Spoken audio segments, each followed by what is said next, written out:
On our planet, there seems to be an infinite number of beautiful places one can visit, with an equal number of spectacular things to admire. It requires nothing more than a curiosity to observe what is all around you. The miracle of nature manifests in countless ways, from breathtaking vistas to the simple movements of a common heifer. The purpose of this program is to present you with the extraordinary diversity of our miraculous blue planet so that you can discover these things for yourself. Thailand is one of the few countries in Southeast Asia that has never been a European colony. Perhaps the word Thai, which means free, has something to do with it. It is possibly the reason why this country evokes a certain magic that sets it apart from the surrounding countries. Some 30 kilometers south of India lies an island that has been known by many names throughout history. Ancient Greek geographers called it Taprobane, and Arabs referred to it as Serendib. Sayalao was the name given to Sri Lanka by the Portuguese when they arrived in 1505 and was translated into English as Ceylon. As a British Crown colony, the island was indeed known as Ceylon and achieved independence under the name Dominion of Ceylon in 1948.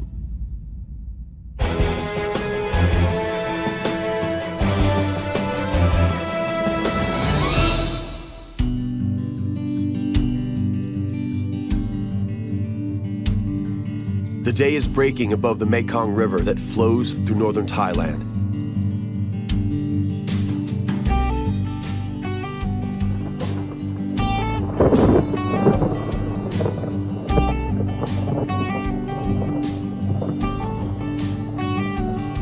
The fishermen are waking in hope that today's catch will be worth their while.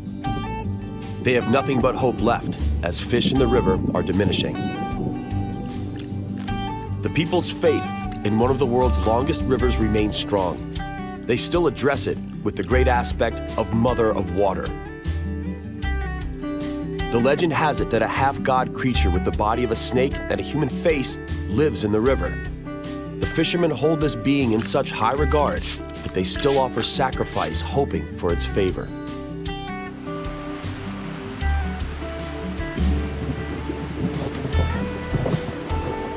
The Mekong River flows from the Tibetan Plateau, where in deep ravines a strong current is created. It settles down in neighboring Laos, and on reaching Thailand, it flows gently.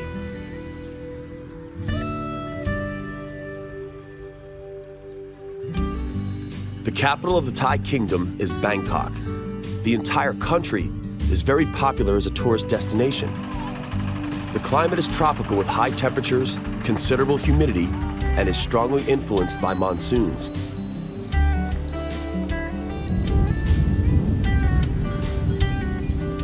With the exception of larger cities, it's obvious that the Thai people live in admirable symbiosis with their animals and with the surrounding nature in general.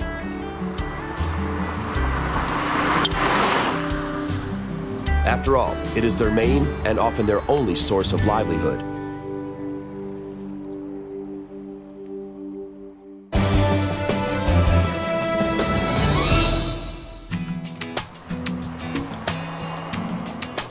This is the city of Udon Thani, and here we are in the botanical garden called Udon Sunshine.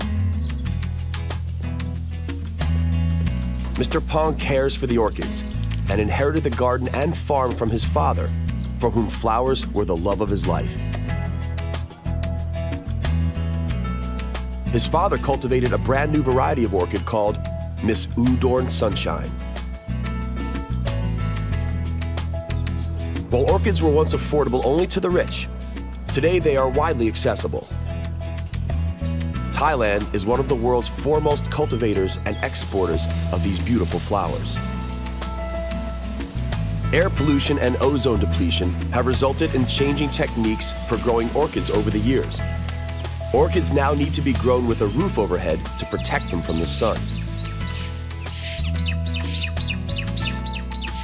Some 5,000 orchids grow on the farm. They bloom several times a year.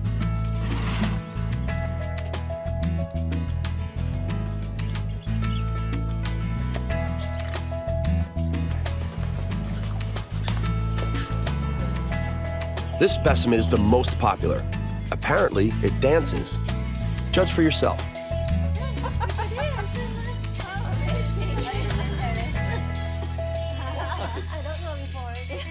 What's the mechanism?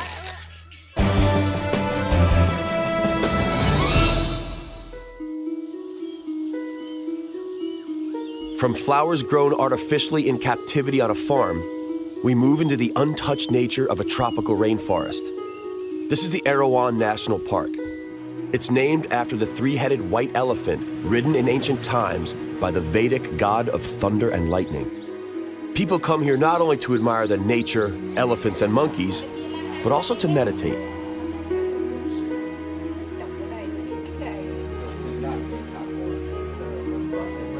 When the monks living in the rock-carved temples are preoccupied, the people are free to use the available prayer slot machines.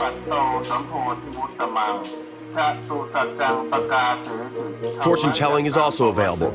Just draw a number and read the corresponding information on the notice board.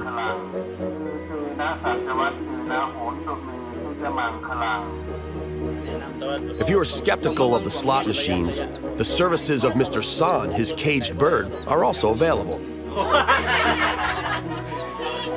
As seen here, fortune telling can be entertaining. As a matter of fact, the vast majority of Thai people believe in fate.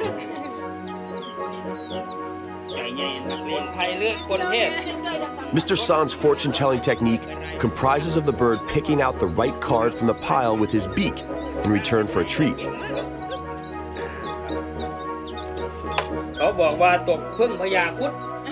Mr. San then makes the client either happy or sad, or both simultaneously.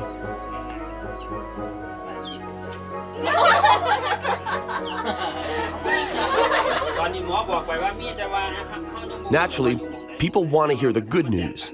Mr. San is well aware of this, and so his clients usually walk out satisfied. Mr. San prospers accordingly.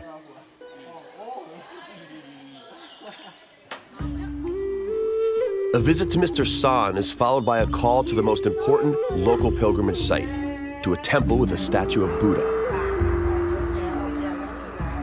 While the visitors were in great spirits down there, ascending these steps have left them somewhat less jolly.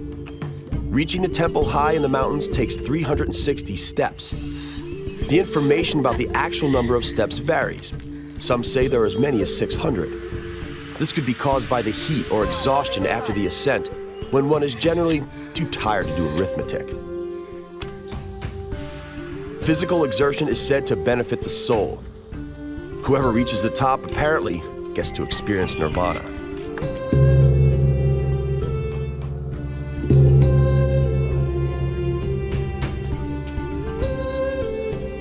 The temple is really just a cave, but caves do have magical symbolism for the Thai people. They believe ghosts live within.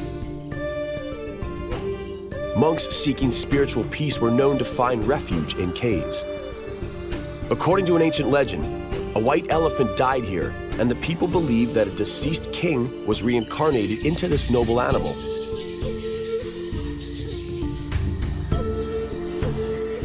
Regardless, this place is ideal for quiet meditation and offers a breathtaking view as well.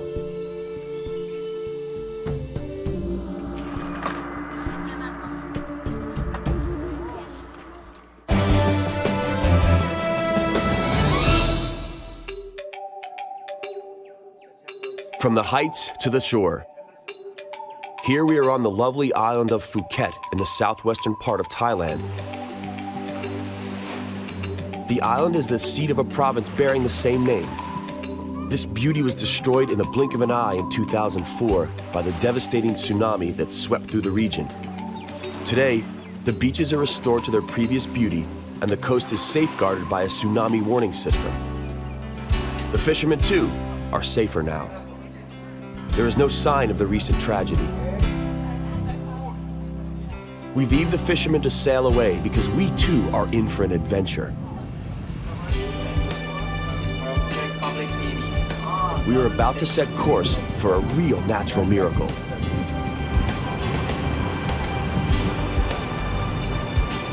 Already from afar, The rocky islands rising steeply from the sea look magnificent.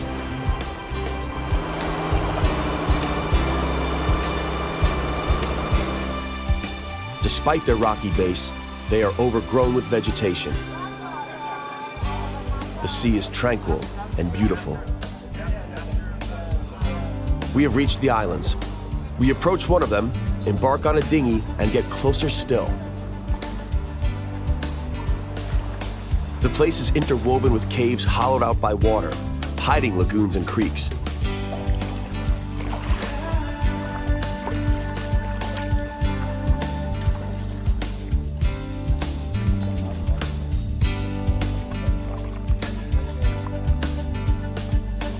It's very peaceful here. Nothing upsets this feasting monkey.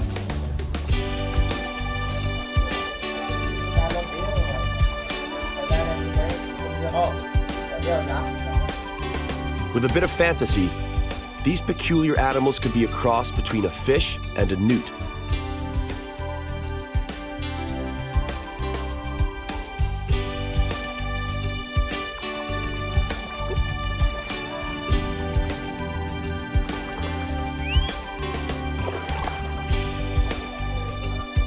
We take a while to admire the beauty of these undermined rocks and almost frightening rock formations, and find ourselves on the open sea once more.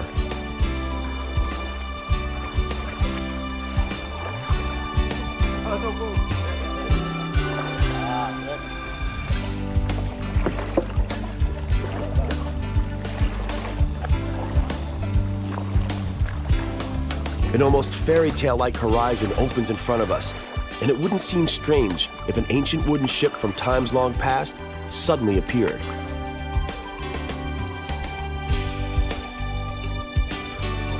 Thankfully, we did not encounter any sails or black flags with the skull and crossbones. Luckily, the legendary Captain Flint must have looted in a different part of the world.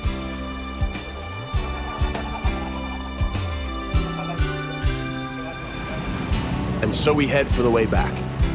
The sun is setting and the sky promises a storm. It's time for nature to take charge.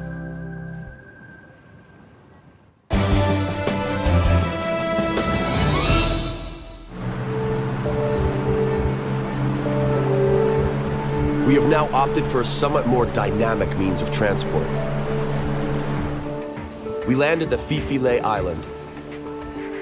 Phuket Island may boast a number of stunning beaches, but none of them match the popularity of Maya Bay, the setting for the Hollywood blockbuster The Beach, starring Leonardo DiCaprio.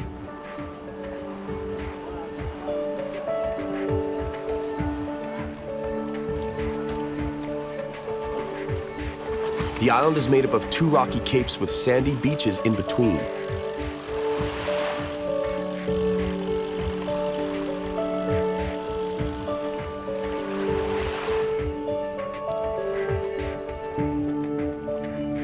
The one to the right is shallower and turns into a sinking sandbank at low tide.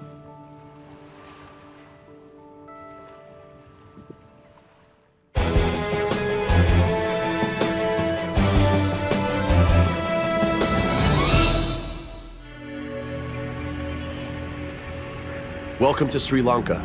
In other words, the shining country, if its name is translated directly from the Sanskrit. Until 1972, the country was officially called Ceylon. For many still today, this island south of India remains simply Ceylon. That word Ceylon is, as a matter of fact, a mistaken pronunciation of the Portuguese word Ceilão, the name given by Portuguese explorers who discovered it. The current title of this beautiful yet troubled country is the Democratic Socialist Republic of Sri Lanka. The mispronounced Portuguese word may have been a better choice after all.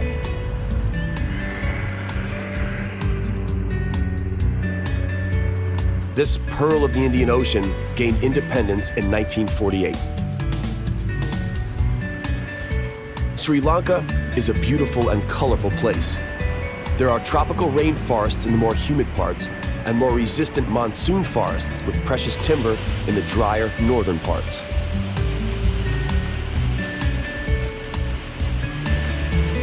world-renowned tea thrives everywhere.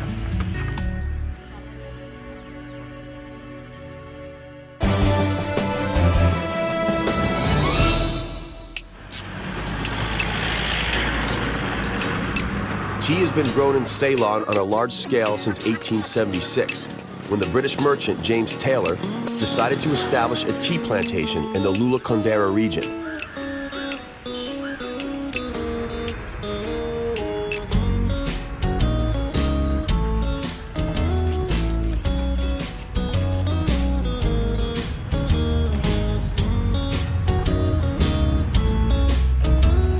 Because this region meets all the required conditions for tea growing, warm climate, suitable altitude, and sloping terrain, the whole area is now one huge tea plantation.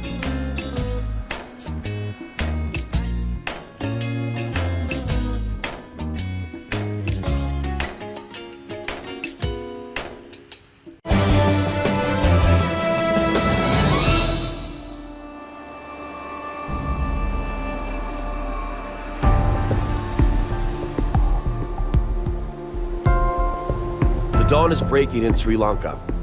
Nature is waking slowly and welcoming the rising sun. The time has come to set out for Adam's Mountain. The mountain is the largest and at the same time the most striking symbol of the country's religious tolerance. It is said to be the place where Adam first set foot after his banishment from paradise. Its local name is Sri Prada, the holy footprint. This is said to have been left behind by Buddha himself on his way to paradise. The Hindus call it Samalakanda, Butterfly Mountain, because they believe this is where butterflies come to die. It is also the seat of Shiva. This holy place, 2,243 meters above sea level, attracts Christians, Muslim, Hindus, and Buddhists alike. The British writer, John Stills, described the peak of Adam's Mountain as one of the greatest and most revered cathedrals of all humankind. It may be the only place in the world where all religions speak one language. If only it were like that everywhere.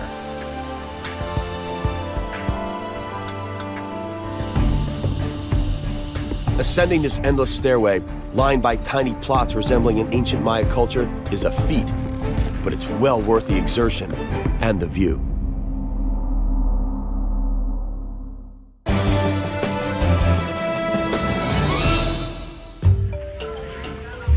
The Indian elephant lives in Sri Lanka. It's physically smaller than its African counterpart, and so are its ears. The Indian elephant reaches heights of 2 to 4 meters and weighs up to 5 tons. Elephants enjoy an important status in Sri Lankan history. In ancient times, they belonged to the crown, and their killing is still considered a serious crime today. According to the legend, Queen Maya had a dream just before she gave birth to Buddha, whereby a white elephant entered her right side. The royal fortune tellers interpreted the dream in such a way that the queen would give birth to an exceptional being. They were right. The locals look after the elephants with great care. The leading of the elephants through town to water makes for a unique experience.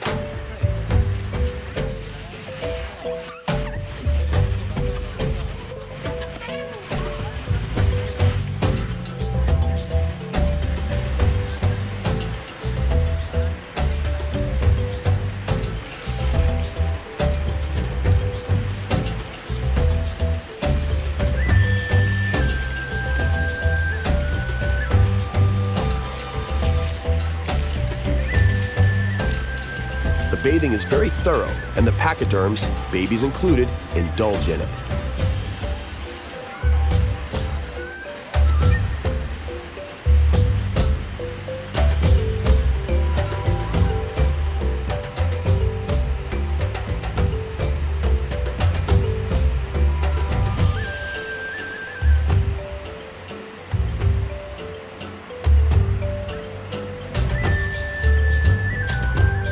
The climax of the whole event is a sensual wallowing in mud.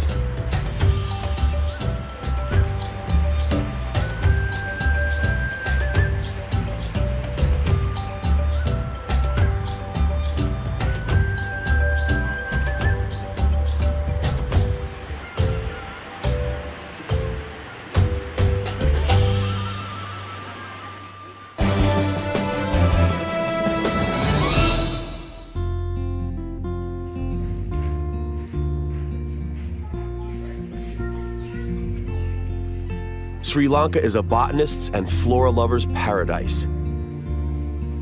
The favorable climate provides great conditions for the growth of plants.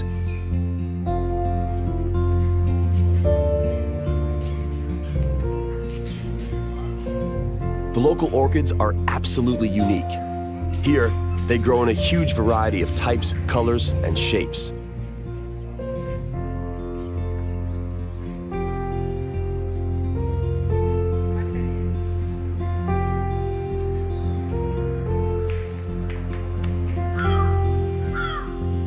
Rhododendron groves, endless fields of poppies, and protected heaths spread out across the hillier parts of the islands. Magnificent trees bloom from March through May.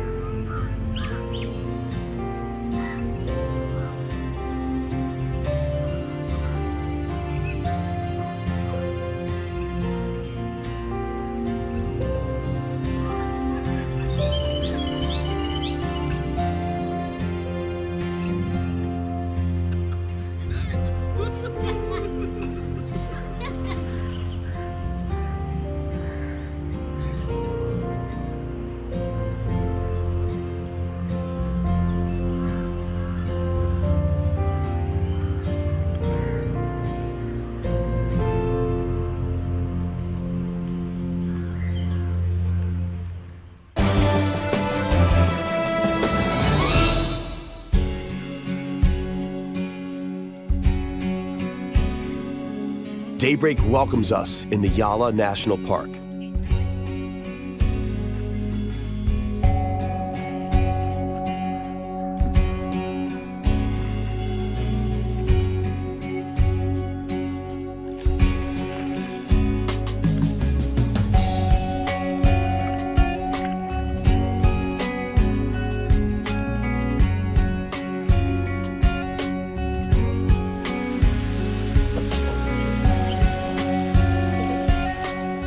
Alongside a multitude of birds, two subspecies of the Indian elephant live here.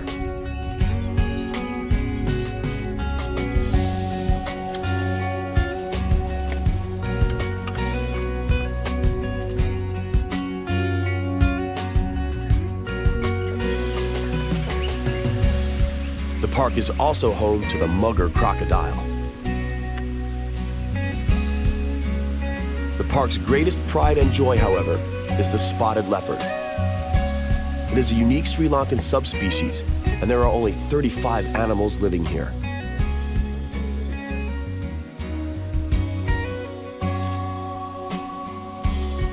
The animals are safe in the Yala National Park, and they enjoy particularly favorable conditions in this preserve. They seem to enjoy life thoroughly, just like this water buffalo. Let us hope that the life of all the people and the country as a whole is just as enjoyable.